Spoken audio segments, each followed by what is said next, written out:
পিছনে দেখতে পারতেছেন যে রমজানের উদ্দেশ্যে ভাই শশা ক্ষেত করছে। এই শশা ক্ষেত করছে এখন আপাতত দেখা যাচ্ছে প্রচুর পরিমাণে শশা আল্লাহ দিছে। এই সাইজগুলো আর কি রমজানের দিকে মাশাআল্লাহ খুব সুন্দর হইব। ভাইয়ের টাইমিংটা খুব সুন্দর মিলে গেছে গা। আর ভাইয়ের এই সুন্দর ফলনের কারণে একটা একটা সুন্দর ফলনের একটা কারণ আছে। কারণ হলো ভাই এই গাছগাছালির প্রচুর যত্ন করে, মানে যত্নের উপরেই থাকে। মানে যতক্ষণ আছে বাড়িতে ততক্ষণ খালি ভাই যত্নের উপরেই থাকে। পানি লাগবো না, কি লাগবো না, সার লাগবো। আপনারাও যদি এই শশা বাগান করতে চান প্রচুর যত্ন করতে হইব। আরও যদি অন্যান্য কোনো গাছপালা বুনতে চান তাহলে যত্ন করতে হইব।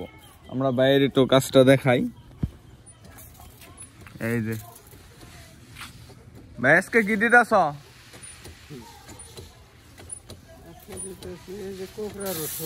কুকড়া ধরে কুকড়া ধরার ওষুধ। যে শশা গাছে একটা কুকড়ার সমস্যা হয়, যে পাতা কুকড়া নেই জায়গা নেই মনে হয়, ট্যাঙ্কি খালি হয়ে গেছে।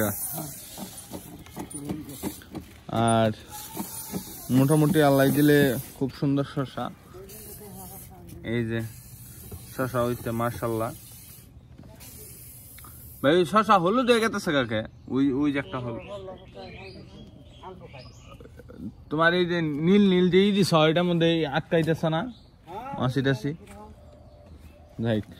আর এই যে এই সাইডে ভাই শশা, ভাই শশা এই যে মাটিতে ধরে থাকে, এটার মালচিং পদ্ধতিতে শশা। এই যে এইদিকে আছে আবার এইদিকে আছে। এইদিকে হলো সবচেয়ে বড় যে ব্যাট যে প্রজেক্ট, এই প্রজেক্টটা আর কি শশা প্রজেক্ট। শশাগুলো মাশাআল্লাহ খুব সুন্দর। এই যে এই শশাটা এই যে এখানে হল্লাইটা বাইছে, ঠিক আছে। হল্লাইটা বানির কারণে এটা সিরালাই হল্লাইটা বাইছে। এই হল্লাইটা বানির কারণে এই শশাটা এই যে এখানে বেঁকা হয়ে গেছে গা, এই যে পোকরা হয়ে গেছে গা। আর এই যে হলুদ দিছে ভাই মাছি ধরার, মাছি আটকাইছে দেখে আপনাদের। এই যে এটা হলো একটা চায়না ফাঁদ, যে পোকা ধরার ফাঁদ। ভাই খুব যত্ন করে গাছগাছালি, যত্নের পরেই এরকম সুন্দর একটা বাগান বানানো সম্ভব। ভাবি শশা টশা তুলছ? ঠিক আছে, কালকে আল্লাহ দিলে